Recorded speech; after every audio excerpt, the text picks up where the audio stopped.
ছাত্রদল নেতাদের মুখে অনেক কথা শুনেছেন। আমি বক্তব্য শুনে ক্লান্ত হয়ে গিয়েছি। আমি ওনারা যে ভাষায় বক্তব্য দিয়েছেন আমি সে ভাষায় বক্তব্য দিব না। আমি শুধু বলবো শহীদ জিয়াউর রহমান আর শেখ মুজিবুর রহমান, তাদের মধ্যে তফাৎটা কি? শহীদ জিয়াউর রহমান ছাত্র হাতে কি তুলে দিয়েছিলেন, আর শেখ মুজিবুর রহমান ছাত্র হাতে কি তুলে দিয়েছিলেন? শহীদ জিয়াউর রহমান 1971 সালে 25 মার্চ স্বাধীনতা ঘোষণা দিয়েছিলেন। 9 মাস নেতৃত্ব দিয়ে নিঃশর্তে যুদ্ধ করেছিলেন। আবার ডিসিপ্লিন মেনে সেনাবাহিনীর ব্যাগে ফিরে গেছিলেন। 1975 সালে নম্বর সিপাহী বিপ্লব মাধ্যমে দেশের সিপাহী জনতা মিলে শহীদ জিয়াউর রহমানকে রাষ্ট্রীয় দায়িত্বভার দিয়েছিলেন। আর শেখ মুজিবুর রহমান 1971 সালে পশ্চিম বা পাকিস্তান হানাদারির বাইরে কাছে নিজে আত্মসমর্পণ করেছিলেন। শেখ মুজিবুর রহমান ছাত্রদের হাতে অস্ত্রের বদলে কলমের পরিবর্তে অস্ত্র তুলে দিয়েছিলেন। ডাকসু নির্বাচনে আমাদের বন্ধুকে শিরোধানি করার চেষ্টা শিখেছিলেন, ডাকাতি শিখেছিলেন। শেখ মুজিবুর রহমান গণতন্ত্রকে হত্যা করেছেন, সংবাদপত্রের স্বাধীনতা হরণ করেছেন, বাক স্বাধীনতা কায়েম করেছেন।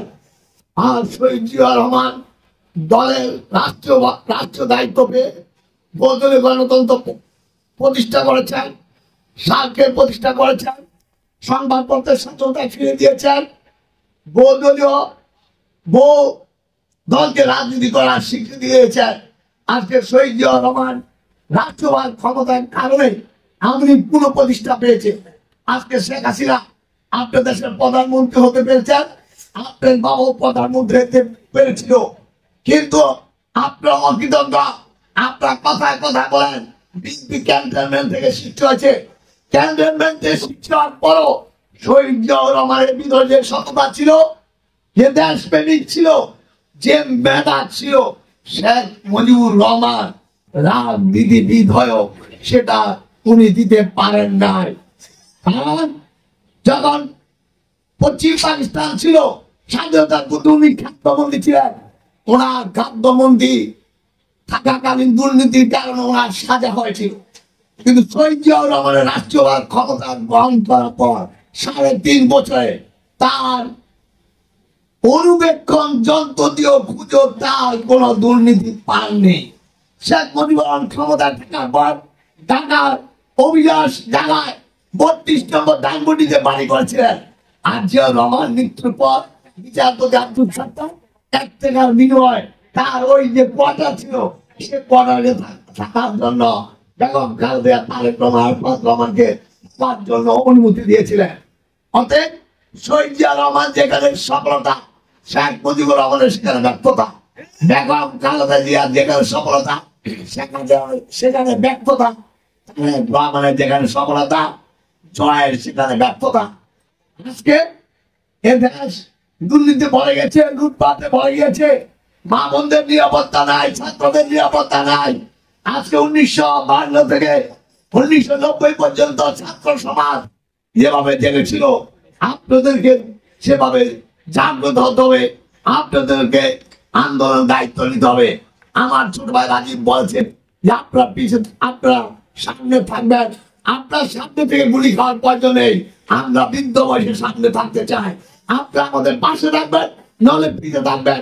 আমরা রাজপথে নেতৃত্ব দিতে চাই। আমরা ছোট ভাইয়ের স্বাধীনতা আন্দোলনে যেভাবে নেতৃত্ব দিয়েছিলাম, এখন আমরা নেতৃত্ব দিতে চাই। অতএব বলতে চাই, আওয়ামী লীগ যারা করেন তারা সাবধান হয়ে যান।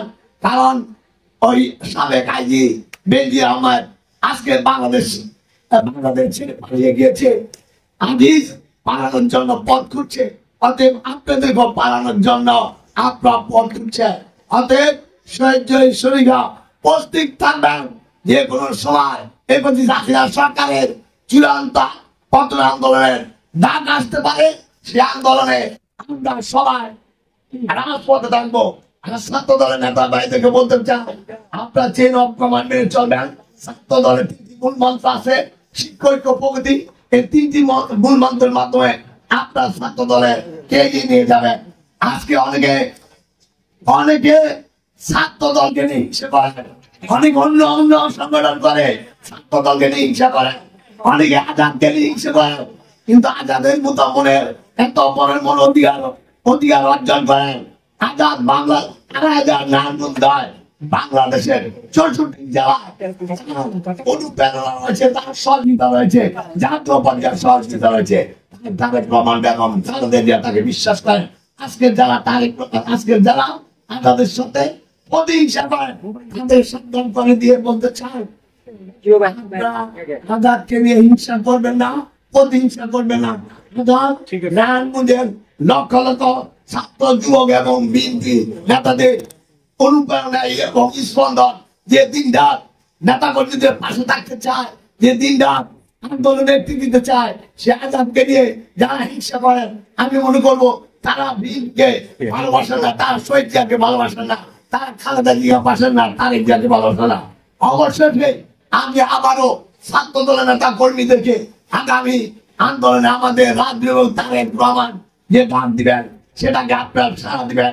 অবশ্যই শহীদ জিয়ার প্রতি গভীর শ্রদ্ধা, তার মাত্রাত কামনা করে এবং খালেদা সুস্থতা এবং তার নিষিদ্ধ মুক্তির দাবি করে এবং আমাদের রাজনীতি তারেক রহমানের সুস্থতা কামনা করে বাংলাদেশে যেন উনি দিনের বেশে এসে রাজপথ আমাদের নেতৃত্ব দিয়ে এই ফ্যাসিস্ট সরকারের পতন আন্দোলন ত্বরান্বিত করে শেখ হাসিনাকে পতন করে শহীদ জিয়ার উন্নীত বা কর্মসূচি মাধ্যমে বাংলাদেশের বিশ্বটি মানুষের মুখে হাসি ফুটাতে পারেন, আহ্বান জানিয়ে আমি আমার বক্তব্য শেষ করছি।